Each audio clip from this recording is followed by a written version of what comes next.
मंडळी नमस्कार. अखेर जे व्हायचं तेच झालं. या ठिकाणी राज्याच्या राजकारणातून महत्त्वाची बातमी समोर येते, ज्यामुळे एकनाथ शिंदे यांच्या शिवसेनेला भारतीय जनता पक्षाच्या मदतीने मोठा धक्का बसलेला आहे.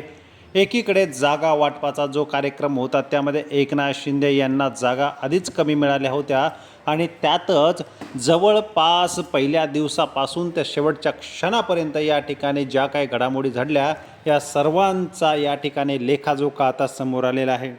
मंडळी, महाराष्ट्राच्या राजकारणात एकूण फोडाफोडीचं राजकारण बघता उद्धव ठाकरे यांचे आमदार खासदार फोडून आपल्या पक्षात घेऊन जाणे, नगरसेवक फोडून या ठिकाणी सत्ता मिळवणे, उद्धव ठाकरेंनी ज्यांच्यावरती विश्वास ठेवला तेच नेते आता हळूहळू सोडून जात आहेत. कारण सांगतात विकासाची. म्हणजे देशात यापूर्वी कधी विरोधी पक्षात कुणी राहिलंच नव्हतं का आणि त्यांच्या मतदारसंघामधील कामं होऊ नये का, असाही प्रश्न या ठिकाणी उपस्थित राहू शकतोय. मंडळी, ज्या ठिकाणी विरोधी पक्ष या ठिकाणी काम करतो तर विरोधी पक्षाच्या विरोधामध्ये जेव्हा मतदान करणारे सत्ताधारी आमदार यांच्या बाजूने सुद्धा असतात, मात्र या राजकारणामध्ये बळी जातो तो सर्वसामान्य जनतेचा, कार्यकर्त्यांचा. मात्र नेते तुपाशी आणि जनता उपाशी. सध्या राज्याच्या राजकारणात हीच घटना वारंवार घडते. एकीकडे सत्ता, संघर्ष, सगळ्या गोष्टी असताना, या ठिकाणी बहुमत असताना आणि सत्तेत राज्यात आणि देशातसुद्धा असताना ठाकरेंच्या खासदारांची गरज भासली. यावरूनच ठाकरेंची किंमत अजून आहे. ज्यांनी ठाकरे संपले असं म्हणतात त्यांच्याकडे मात्र ठाकरेंचे पदाधिकारी फोडल्याशिवाय दुसरा पर्याय तरी दिसत नाही.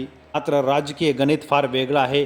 एकनाथ शिंदे यांच्या रूपाने भाजपला, ठाकरेंना आणि मातोश्रीला कमी करण्याचा मोहरा भेटला आहे का, असंही म्हणावं लागेल.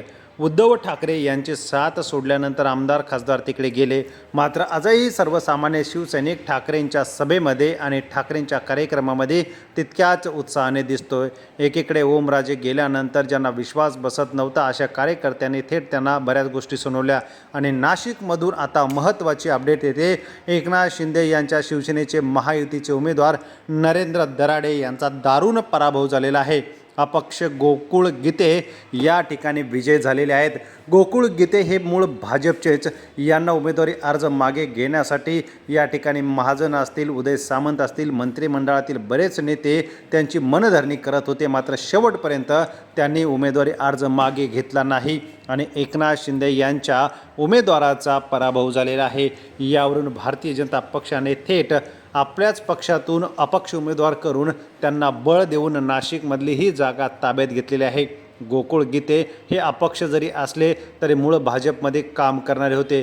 त्यामुळे एकदा भाजपने या ठिकाणी जागा कमी दिल्या आणि ज्या दिलीत त्यात आपलाच बंडखोर उभा केला आणि याचमुळे या राजकीय घडामोडी अनेक घडत असताना महत्त्वाच्या काही ज्या अपडेट आहेत त्यामधून गोकुळ गीते यांचा विजय झालेला आहे. त्यामध्ये मात्र या ठिकाणी भारतीय जनता पक्षाच्या नगरसेवकांनी त्यांना साथ दिलेली आहे.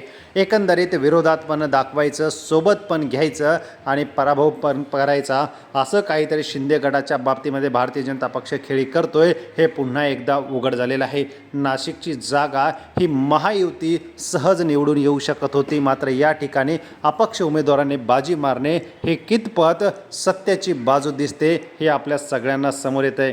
मंडळी, अशा प्रकारचा शिंदेच्या गटाचा पराभव भारतीय जनता पक्ष करते का? कमेंट बॉक्समध्ये कमेंट करा व चॅनलला सबस्क्राईब करा. धन्यवाद. जय महाराष्ट्र.